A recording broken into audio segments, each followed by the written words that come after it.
Welcome back. Spoiler review of the After Party Season 2 here on Max Talks Movies.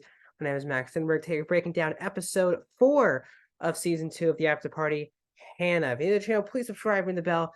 If you're new to the channel, I do these types of TV show reviews, movie reviews, box office breakdown shows, and movie rankings. So please subscribe, ring the bell. If you're new to the channel, comment down below. We're 4 of 10 episodes in. Was this your favorite, least favorite episode? Did you like the genre or director's choice that you liked in this episode? Who do you think is the killer after 4 weeks of the show? Let me know in the comment section down below. And also, please like the video, the thumbs up button. That's how you support this channel. So if you're new, I've already done the breakdowns of both episodes 1 through 3 on this channel in spoiler fashion and a spoiler review of season 1 when it came out last year. So please go check out those videos as well. But this will be a full spoiler review of episode 4 of season 2 of the Afterparty. We'll go through the episode in his brief major notes, and then we'll also talk about who I think is the killer after 4 weeks. So the genre that they chose this week was literally a director, which a lot of people are probably not going to be thrilled about, that they chose basically a director style as a genre, but I thought it made a lot of sense. And that is, so this episode was Hannah, who of course is played by Anna Conkle, who is the adopted sister of Edgar, played by Zach Woods.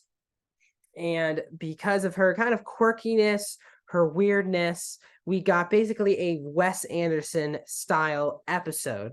And for someone like me who is a big fan of Wes Anderson, I was very pleased to see how the episode was going, because at first I was kind of thinking they usually choose specific genres, not just style choices or director choices. They usually choose a genre. If it's an action, if it's a comedy, if it's a musical, if it's a time period piece. But this episode went straight ahead for the Wes Anderson, not just with the colors. There's a lot of orange and that blue or green type colors that you see in Wes Anderson movies, but you also see this the shot selection from the director, and the director was Anu Valia. Hopefully, I'm saying her name right.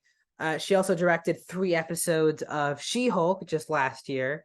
She has a lot of TV directing, and it felt like Wes Anderson basically directed this episode.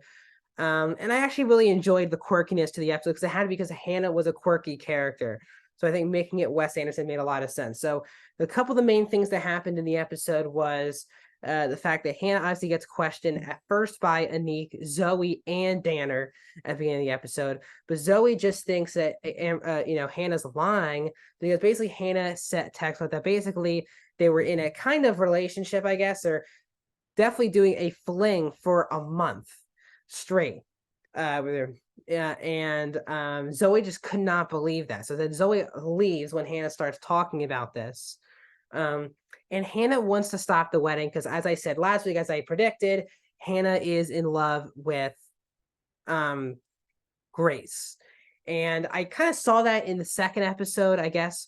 I forget it was the first or the second episode, where it looked like Grace and Hannah were kind of into each other. I was like, that's probably a good reason why Hannah could be the killer. That's why I said in the first couple weeks, I thought Hannah, possibly and Grace were the killers, because it felt like they were in love. And Hannah is clearly in love with Grace. That kind of overtakes this episode.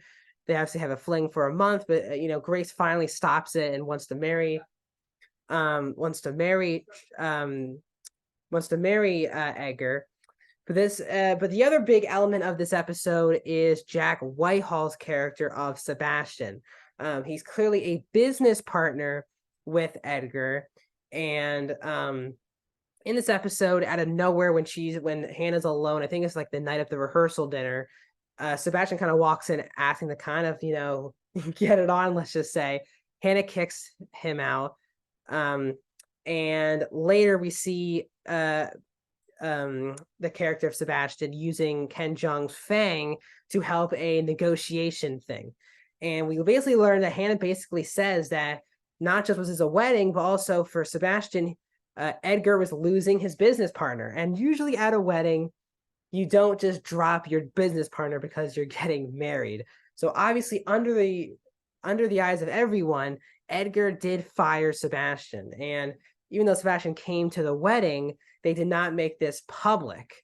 And then obviously we learned that I think all the names were like different identities for Edgar, but it was possible business people that he could have his be partners with. So Sebastian gets fired. We end the episode on Sebastian basically impersonating Edgar, making all of his business decisions, and basically Sebastian taking over Edgar's business. So they've made it I guess the clearest motive on the show now after the first 4 episodes is Sebastian clearly has the biggest motive, which is the fact that he was getting fired from this very wealthy business by Edgar.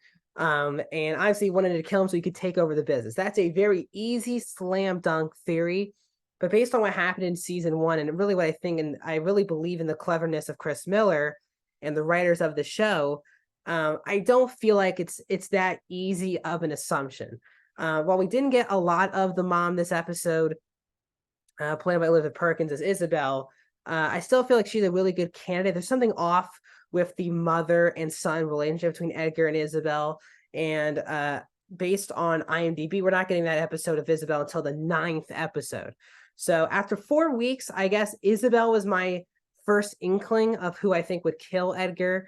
I still think there's an element of Grace still being a possibility because she's kind of my number 2 person because she's getting a lot of help from Zoe, who's doing everything she can to avoid Grace from being caught or being, guilty.